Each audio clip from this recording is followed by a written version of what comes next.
Moi, je vis du tourisme, pas du touriste. Du tourisme, il y a une grande différence. Le touriste, il vient, il repart. Mais le tourisme, lui, il reste. C'est lui qui fait tourner le moteur, qui fait vivre ma famille, mon village et beaucoup d'autres à Madagascar. Moi, je suis guide. J'emmène les visiteurs dans la forêt, je leur montre les lémuriens, je leur raconte nos histoires, nos croyances, nos chansons. Et quand je vois leurs yeux s'illuminer, je me dis « Ah ouais, c'est ça mon vrai boulot ». Mais je suis pas tout seul. Il y a le chauffeur qui connaît chaque virage, chaque trou sur la route. Et croyez-moi, ici, c'est un vrai talent. Il y a le cuisinier qui prépare sa langouste avec amour. Et cette langouste, devinez d'où elle vient? Du pêcheur du coin qui s'est levé à l'aube, quand le ciel hésite encore entre le rose et l'or. Ces hommes du vent, ceux qui font vivre le rivage.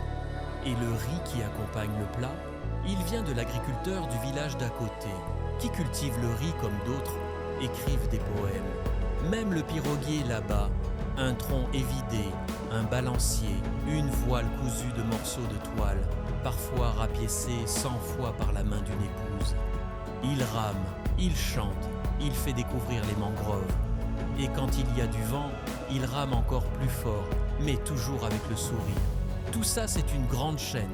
Quand un touriste paie une excursion, un repas, une nuit d'hôtel, c'est tout un réseau de gens qui vit grâce à ça.